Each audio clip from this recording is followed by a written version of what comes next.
রিভারটন নামে একটি ব্যস্ত শহরে স্যাম নামে একটি যুবক ছিল।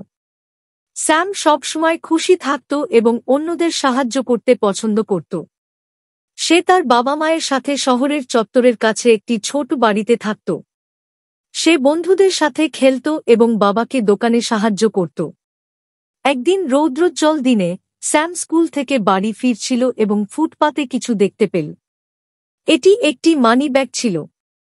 সে সেটি তুলে দেখল ভেতরে অনেক টাকা ও ক্রেডিট কার্ড।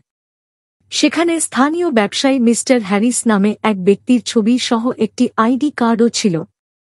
স্যাম ভেবেছিল কিভাবে এই অর্থ তার পরিবারকে সাহায্য করতে পারে, যারা সংগ্রাম করছিল। সে নতুন জামাকাপড়, স্কুলের জিনিসপত্র এবং গ্রোসারি কেনার কল্পনা করেছিল।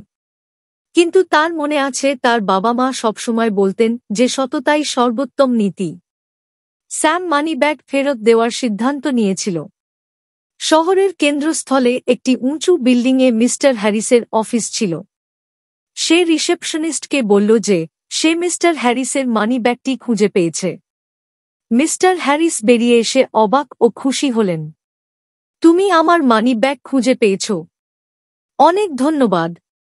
আমি জানতাম না যে এটা হারিয়ে গেছে। স্যাম তাকে মানিব্যাগটি দিয়ে বলল, স্কুল থেকে বাড়ি ফেরার পথে আমি এটাকে ফুটপাতে পেয়েছি।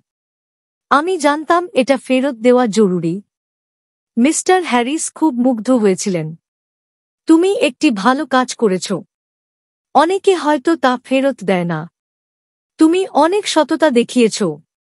মিস্টার হ্যারিস স্যামকে পুরস্কারের প্রস্তাব দিলেন।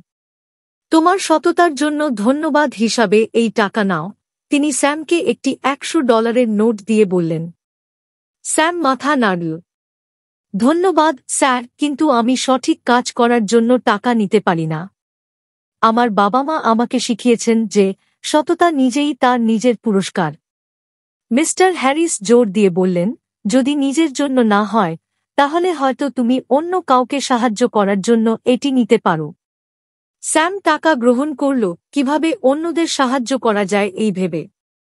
বাড়িতে গিয়ে সে তার বাবা মাকে ঘটনাটি জানায়।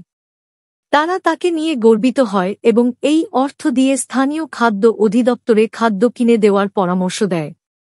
পরের দিন স্যাম এবং তার বাবা মা খাবার কিনলেন এবং খাদ্য অধিদপ্তরে দান করলেন। কর্মীরা কৃতজ্ঞ ছিল এবং এই খাবার অনেক পরিবারকে সাহায্য করেছিল। রিভারটনে স্যামের সততার কথা ছড়িয়ে পড়ে। লোকেরা তাকে একটি আদর্শ হিসাবে দেখেছিল এবং তার কাজগুলি অন্যদেরকে সৎ এবং উদার হতে অনুপ্রাণিত করেছিল। মিস্টার হ্যারিস এখনও মুগ্ধ। স্যামকে তার কোম্পানিতে একটি খণ্ডকালীন চাকরির প্রস্তাব দেন, তার পরিবারকে স্থিতিশীল আয় করতে সহায়তা করে। স্যামের সরল সততা তাকে সম্মান ও প্রশংসা এনে দেয়। তার গল্পটি সবাইকে মনে করিয়ে দেয় যে সঠিক কাজ করা, এমনকি এটি কঠিন হলেও, ভালো ফলাফলের দিকে নিয়ে যায়।